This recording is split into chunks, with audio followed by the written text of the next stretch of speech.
Bom, então, bom dia, boa tarde, boa noite, né? Então, para finalizar esse curso, aqui nessa aula 4, a gente trouxe algumas técnicas de aprovação em geografia nas provas de vestibular e Enem, né? Que são cobradas aí a nível nacional para os estudantes.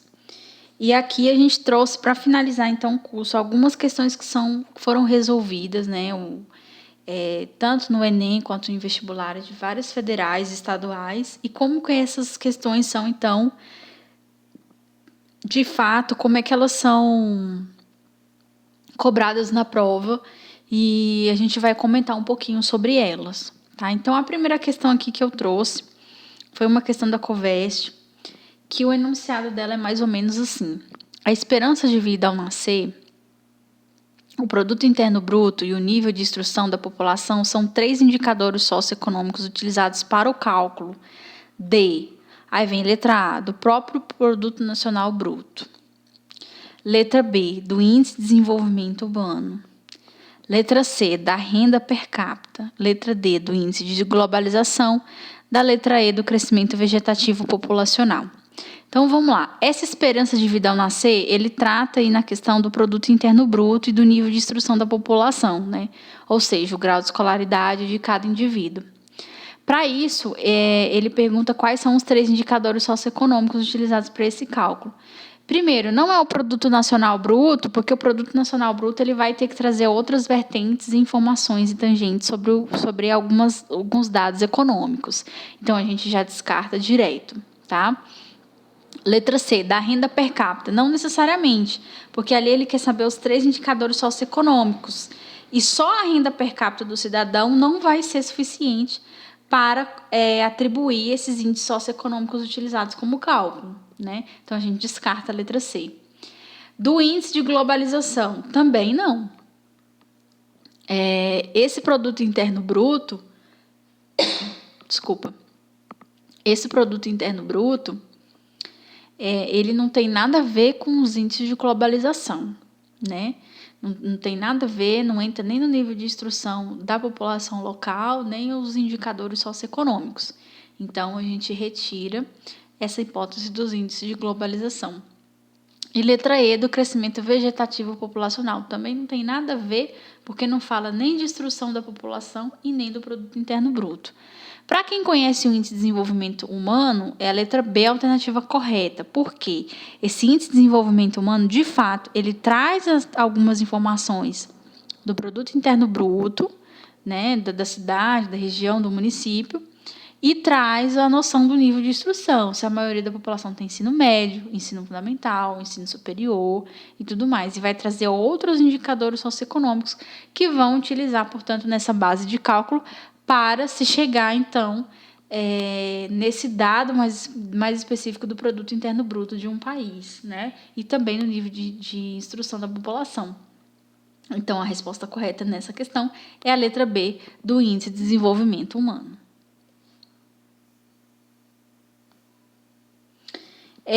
Aí na questão 2, a questão 2 diz mais ou menos assim: este princípio, enunciado por Jean Bournes, chamava a atenção para o fato de que os fatores físicos e humanos, ao elaborarem as paisagens, não agiram separado independentemente, havendo uma interpenetração na ação dos vários fatores físicos entre si, e ainda dos 2 grandes grupos de fatores. Nessa elaboração das paisagens, nenhum dos fatores físicos ou humanos age isoladamente, ou seja, a ação é sempre feita de forma integrada com outros fatos. Foi um fragmento de Manuel Corrêa de Andrade no livro de Geografia Econômica. O princípio de geografia que o autor faz referência é o princípio da extensão. Não está falando nada de extensão nisso. Letra B, princípio da conexão, é o que está mais levando, né, uma correlação maior, porque ele fala ali, na elaboração de paisagens mediante uma forma integrada com outros fatores. Então, princípio da conexão.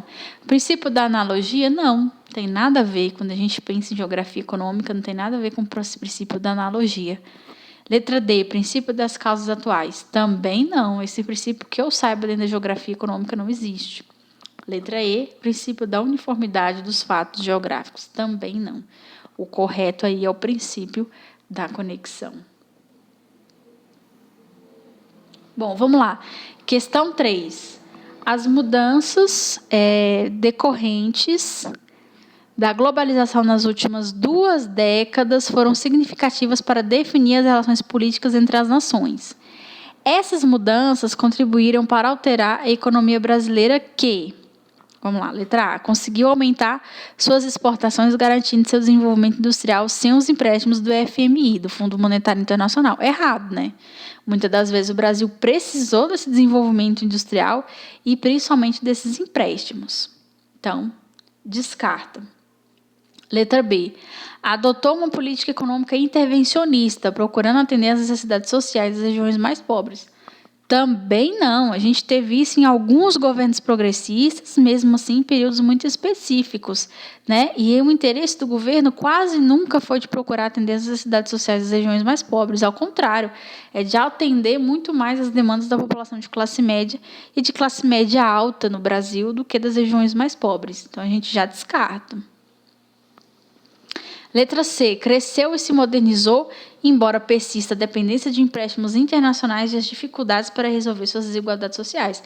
Verdadeiro, realmente a gente tem uma dificuldade muito grande, né, e depende ainda de muitos empréstimos e financiamento internacional para lidar com as próprias dificuldades geopolíticas brasileiras. Então, aqui, correta.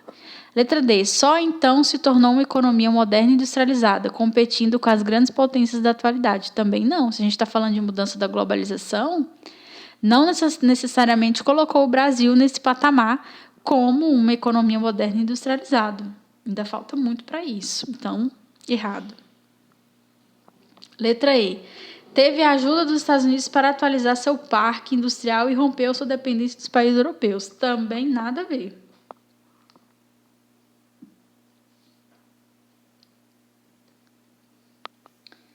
Vamos lá, 4ª questão.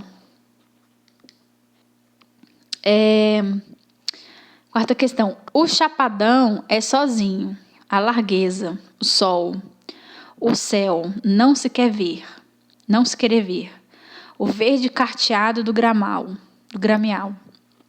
Ali chovia? Chove e não encharca poça, não rola enxurrada, não produz lama. A chuva inteira se sorvertia em minuto terra a fundo, feito um azeitinho entrador. O chão endurecia cedo. Esse rareamento de águas. Guimarães Rosa, em Grande Sertão Veredas.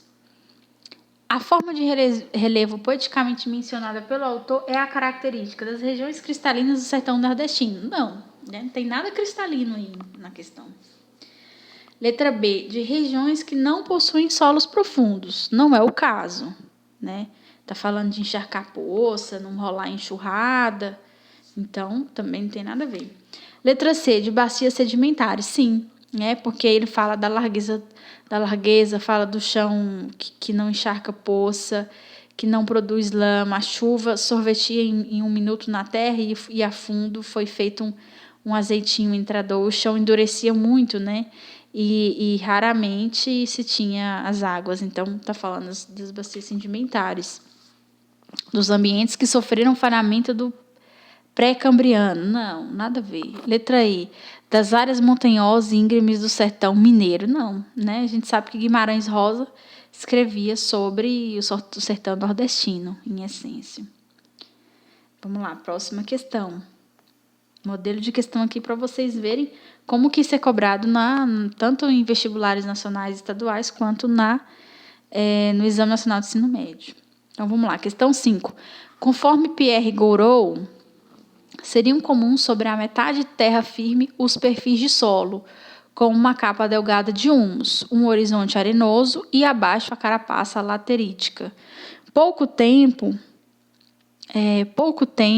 depois que a selva é derrubada para cultivo, as escassas reservas de bases solúveis e o humus são arrastados para o lençol freático e daí para os rios pela infiltração de água oriunda de copiosas chuvas. Após a conclusão desse processo, o solo fica reduzido a uma areia solta, que em muitos lugares acabaria sendo arrastada pelas enxurradas. Orlando Valverde. O processo mencionado no texto corresponde à arenização. Não fala nada em relação a isso aí. Letra B, lixiviação, sim, fala, né, do humus, da carapaça laterítica, das escassas reservas de bases solúveis, né, da questão do lençol freático, infiltração da água, então vai para lixiviação. Lixiviação. Letra C, desertificação antrópica, não, tem nada a ver com desertificação aí. Letra D, eolização, também não, nem menciona. E letra E, litogênese. Litogênese também não fala nada do processo de litogênese. Então, a alternativa correta é, portanto, a letra B, que vai tratar da lixiviação.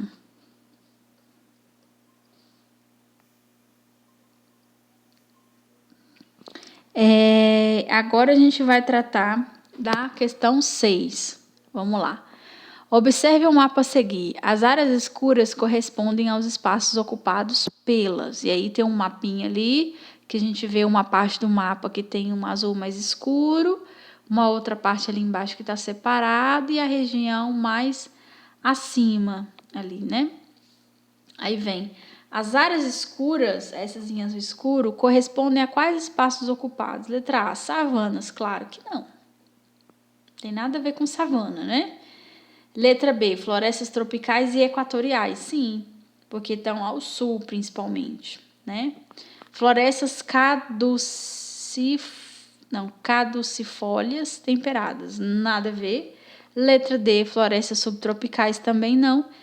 Letra E, pradarias, estepes e savanas, também não. Alternativa correta, florestas tropicais e equatoriais. Então, vamos lá. Questão 7, então, vai trazer o seguinte. Vamos lá. A atividade vulcânica compreende todos os fenômenos associados com o derrame sobre a superfície terrestre dos materiais magmáticos procedentes do interior da Terra. Sobre esse assunto, é incorreto afirmar que, veja bem, aqui a gente está tratando da alternativa que é incorreta, tá? Aquela que está errada, aquela que está falsa. Vamos lá. O vulcanismo é um fenômeno endógeno, exclusivo de áreas de colisão de placas litosféricas em face da ação das correntes de convecção do manto. Errado, né? Nem sempre esse fenômeno vai ser exclusivo de áreas de colisão de placas litosféricas, nem sempre, nem em todos os lugares do mundo, né? Em face da ação das correntes de convecção do manto, né? Então, nem todos os lugares litosféricos. Há em outros lugares que não são litosféricos. Então, alternativa incorreta aí, letra A. Letra B. Além da erupção de gases aquecidos e lavas fundidas, procedem dos vulcões vastas quantidades de materiais fragmentados que são produzidos pela expansão de gases. Verdadeiro, né? Letra C. O magma, ao se consolidar nas fissuras rochosas pré-existentes, origina diques mais ou menos espessos. Exatamente. É isso que acontece. É isso mesmo, o magma vai lá, se solidifica nessas fissuras e ele vai ficar mais espesso, mais duro ali, né? Não vai deixar nada passar. Letra D. As erupções variam muito de caráter, de acordo com a pressão e a quantidade de gás e a natureza da lava posta em liberdade. Verdade, né? Dependendo da forma espessa da lava e como que ela vai atingir o solo, realmente, tanto a pressão atmosférica quanto a quantidade de gás emitido é que vai dizer se esse tipo de lava vai ou não colocar em liberdade essas erupções. Então, está correto. Letra E. No estado de Pernambuco, há evidências de atividades vulcânicas ocorridas em épocas pretéritas, ou seja, antigas. Na zona da mata, os solos dessas áreas vulcânicas são, em geral, bons para a agricultura. Sim, né? Em específico no estado do Pernambuco, sim. Alguns desses solos, não são todos, vão, de fato, trazer essa noção que é benéfica para a agricultura local mais específica. Continuando, questão 8. A questão 8 traz para nós o seguinte: sobre a representação cartográfica da Terra, assinale a opção correta. Essa aqui é bem típica, viu, gente? Cai bastante em vestibular, em Enem, eles sempre gostam de trabalhar com a noção da cartografia ou da cartografia digital, né? Nesses processos aí sobre a questão da Terra, já que essa discussão da Terra estar plana ou não, né? Da Terra ser plana ou não, está bastante em voga na atualidade. Então vamos lá, aqui quer saber a representação cartográfica da Terra mediante assinalar a opção correta. Então vamos lá. Letra A. Os paralelos são linhas traçadas paralelamente ao meridiano de Greenwich. Não necessariamente, né? Nem todos os paralelos. A distância em graus que vai do Equador aos polos chama-se longitude. Não necessariamente. Não, nem toda distância em graus, não. Né? Aqui está errado. Letra C. O Equador divide o globo em hemisfério oriental e ocidental. O Equador, a linha do Equador, divide o globo em hemisfério oriental e ocidental. Não. Não. Não necessariamente a linha do Equador, não. A gente tem também o meridiano de Greenwich, que interfere nisso. Letra D. No hemisfério meridional, encontram-se os paralelos Trópico de Capricórnio e Círculo Polar Ártico. Aqui está certo. Letra E. A distância em graus de um ponto da superfície terrestre ao meridiano de Greenwich varia de 0 a 90 graus. Não mesmo, está errado. Né? Então, aqui só para vocês terem uma noção de como é que esse tipo de questão é cobrado tanto no vestibular quanto no Enem. Tá? E esse aqui é um assunto, essa parte de hemisférios e de paralelos, meridiano de Greenwich, linha do Equador, que cai bastante na geografia física. Então, é importante ter uma dimensão de como mais ou menos essas questões vão cair aí nessas provas, tá, gente? É claro que geralmente aí quando tem vestibular e Enem, eles vão trazer um fragmento maior para vocês lerem, analisarem se está certo ou errado, correto ou incorreto.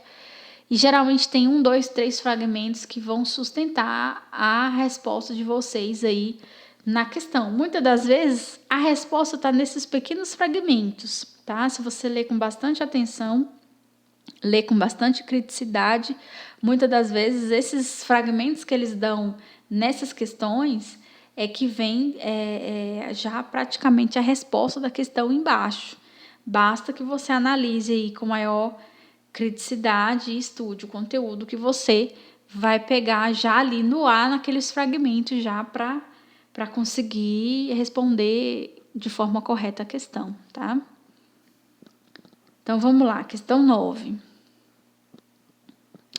Considere que um avião supersônico sai da cidade de Tóquio a 1h da manhã de um domingo com direção à cidade de Manaus, no Amazonas do Brasil. A duração do voo é de 9 horas e a diferença de fuso horário de uma cidade para outra é de 11 horas. Assinale a alternativa que apresenta corretamente a hora e o dia da semana da chegada desse avião na cidade de Manaus, no Brasil. Então, vamos lá. A gente tem que fazer o cálculo aqui, porque esse avião sai de lá 1h da manhã, né? E com direção a Manaus. O voo dura 9. O voo aqui dura 9, mas tem um fuso horário de uma outra cidade que é de 11 horas. Então, tem que colocar essas 9 horas mais a duração do voo de 11 horas mais a duração de 9, né? E aí, a gente aí tem as alternativas. 22 horas de sábado? Não, né? Se saiu do domingo, como é que vai chegar 22 horas de sábado? Ainda não deu o suficiente. 23 horas de sábado? Correto? Né? Chega à noite, praticamente 1h do domingo, não, errado. 10 horas do domingo, também não, errado. E meio-dia, às 12 horas do domingo, também não, errado. Porque aí você tem que fazer o cálculo em relação à duração do voo, que é de 9, e tem uma diferença específica de fuso horário aí, entre uma cidade e outra, de 11 horas, né? Então, a resposta correta dessa questão em específico vai ser a letra B, 23 horas do sábado. Vamos lá, questão 10, então. Questão 10 ela vai trabalhar a noção... vamos lá, questão 10, então, é da Universidade do Estado do Rio Grande do Norte, e ela vai trabalhar também as noções sobre a estrutura da Terra. Vamos lá. Os conhecimentos sobre a estrutura da Terra permitem afirmar que o cial é a sua parte mais externa e assim denominada para a presença predominante dos minerais sílico e alumínio. Tá correto, né? O cima é a parte que vem após o cial e é a camada onde predominam as rochas sedimentares, além do silício e do magnésio. Errado, né, gente? Letra C. O magma está situado na litosfera e é constituído por materiais sólidos, não necessariamente, né? Sólido, nem sempre. Letra D. O núcleo da Terra é predominantemente formado por silício e níquel, também não está certo. E letra E, o núcleo é a parte menos densa em razão da alta temperatura. Também aqui está errado, né?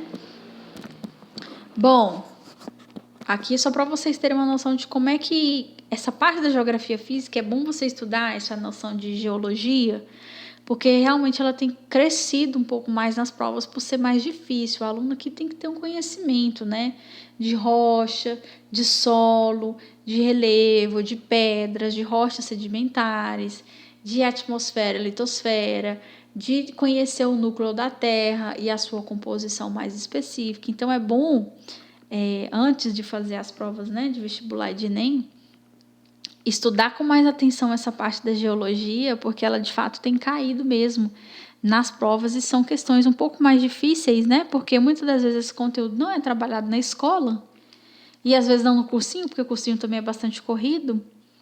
E é importante então que o aluno se atente a esse tipo de questão para que ele possa ter condições aí de resolver durante as provas. Ou pelo menos ter uma base de como ele vai resolver e qual é a alternativa que na concepção dele está mais correta, né?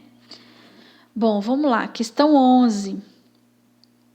A questão 11 vem trazendo aqui a origem e a formação das rochas ígneas, né?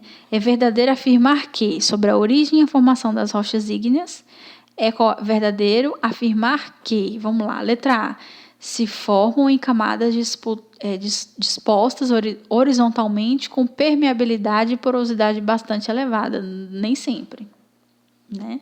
Então, não está correta. Letra B, se formam em decorrência de decomposição de origem hídrica, a exemplo do calcário e do arenito. Também não está correta. Letra C, se originam da transformação do magma devido às altas temperaturas, destacando-se entre elas o carvão mineral e o argilito. Também não. Tem sua origem vinculada ao intemperismo químico e ao acúmulo de sedimentos nos fundos dos vales. Não necessariamente. E a alternativa correta, a letra D, resultam da solidificação do magma, podendo ser intrusiva, com a participação ali do granito, e extrusiva com a participação ali do basalto. Essa, portanto, é a alternativa correta dessa questão, tá? Vejam que não é difícil. A grande questão é o aluno ter o conhecimento mínimo, né, da noção de geografia física, no caso, para que ele responda e conheça, né, um pouco de rochas, de rochas ígneas e tudo mais, para que ele consiga responder mais a fundo as questões que vão cobrar um conhecimento mais específico mesmo de provas, né? Já que está avaliando a capacidade de interação, criticidade de interpretação do aluno nas questões em específico, né? Então, vamos lá, a questão 12 é da PUC Paraná, da Católica do Paraná. Vamos lá. Um navio que, navegando pelo Atlântico, cruza o Trópico de Câncer e segue do norte para o sul de tal forma que, observando-se no mapa, a trajetória percorrida é representada como uma reta, esse percurso descrito no enunciado revela que o navio... E aqui a questão pede que a gente leia todas as alternativas e escolha, portanto, a correta, né? 1. Seguirá passando por latitudes cada vez maiores até cruzar a linha equatorial. Não necessariamente. Ele não vai assim até o infinito, né? Alternativa 2. estará modificando constantemente a latitude, porém permanece na mesma longitude, correto? Tá correto. 3. Estará se aproximando cada vez mais do meridiano de origem, não necessariamente, às vezes vai estar bastante longe. Então, errado. 4. Estará navegando pelas águas do hemisfério austral, não necessariamente, né? E 5. Estará se distanciando cada vez mais do círculo polar ártico. Aqui está correto, né? Aqui está correto. Então, estão corretas as afirmações, letra A, 2 e 4 apenas, né? E as outras alternativas estão erradas, conforme a gente já foi fazendo aí a correção da questão. Então, vejam que às vezes é uma questão de interpretação de texto, né? Te dá ali um enunciado no início, e aí você tem que ter um conhecimento um pouquinho de geografia física, latitude, longitude, meridiano de Greenwich, hemisfério austral, círculo polar ártico, para você conseguir ali ter conhecimentos mínimos para acertar a questão. Questão 13. Vamos lá, então. Questão 13. Lê atentamente o texto abaixo. Todos os dias, milhares de jovens e adultos levantam-se antes do nascer do sol, pegam um ônibus, mais outro ônibus e cerca de 1 hora depois estão no município vizinho, uma metrópole. Lá está o seu lugar de trabalho ou de estudo, ou até de ambos. Enfim, o lugar do seu longo dia. Pela noite é hora de voltar. Um ônibus num terminal, outro ônibus e outro terminal e bem tarde. Está em sua casa, em sua cidade, que é tipicamente uma cidade dormitório. No outro dia, o programa será o mesmo. Esse é o cotidiano de milhares de pessoas que vivem nas regiões metropolitanas do Brasil. Cada dia um vai e vem. Essa forma de migração é denominada movimento pendular, correto? Letra B, êxodo rural. Não, porque a pessoa está indo, ela não se muda totalmente, né?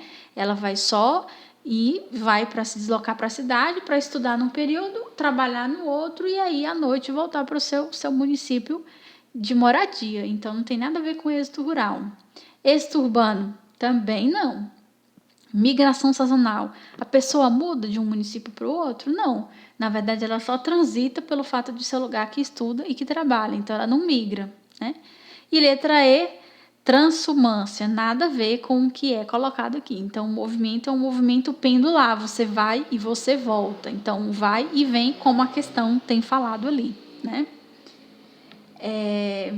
Então, percebam, gente, que algumas questões de fato, estão aí calcadas na interpretação de texto do estudante. Por isso que ele tem que ter uma visão mais ampla, mais específica, ler com bastante antecedência e atenção à questão, que muitas das vezes, às vezes ele pode não saber o que é o movimento pendular. Mas se ele leu aqui, que é o cotidiano de milhares de pessoas que vivem nas regiões metropolitanas e ficam circulando muito de município para município, cada dia é um vai e vem, e o movimento de um pêndulo é vai e vem. Então, ele consegue matar por uma questão de... Matar a questão, assim, acertar a questão, no sentido de ter uma interpretação de texto mais aprofundada, né? Então, é uma questão de atenção mesmo. E aqui seria a questão 14, apareceu 15, mas questão 14, né? Porque é uma questão só que tem duas partes. Então, vamos lá. Essa aqui é um pouco mais longa também. De acordo com a quase centenária teoria da deriva continental, proposta por Alfred Wegener, havia uma única grande massa continental, a qual foi denominada de Pangeia, cujas terras foram cercadas pelo único e vasto oceano, o Pantalassa. Foi por volta dessa época, há cerca de 250 bilhões de anos, durante a Era Mesozoica, que houve a fragmentação de Pangeia, dando origem, portanto, a 2 novos continentes, a Laurásia ao norte e o que nos interessa mais diretamente, a Gondwana ao sul, cerca de 120 milhões de anos depois, e foi a vez desses continentes começarem a se dividir. Portanto, da divisão do continente da Gondwana derivam Aí vamos lá. Primeiro, a separação da América do Sul em relação à África, correto? Né? 2, a formação dos arquipélagos vulcânicos do Japão e do Havaí. Não necessariamente. 3, o término da última era glacial no Quaternário. Errado, completamente errado. 4, o surgimento da Austrália e da Antártida, entre outras áreas continentais. Aqui está correto. Né? Realmente houve mesmo o surgimento da Austrália e da Antártida. E 5, o nascimento do chamado Oceano Atlântico. Também correto. Então, estão corretas apenas as afirmativas 1, 4 e 5, conforme a gente foi fazendo, então, essa correção aqui da questão, tá? Então, vejam bem, aqui a gente tem alguns exemplos, né, mais específicos aí, de como que aparecem de como que se aparecem algumas questões, tanto no vestibular quanto no Enem, para que vocês tenham um conhecimento mais integrado, interpretativo, de como é que essas questões caem com o conhecimento geográfico, para compreender, então, essas técnicas de aprovação na disciplina de Geografia. Bom, o curso fica por aqui. Esperamos que com essas aulas, esses 4 tipos de aulas, a gente consiga fazer com que o estudante, o professor ou as pessoas que auxiliam o estudante de ensino médio a passar nesses exames nacionais tenham uma base específica para, de fato, ajudá-los aí nessa importante e árdua missão, que é o acesso à universidade pública e particular no início da vida adulta. Obrigada pela atenção e até breve. Bons estudos!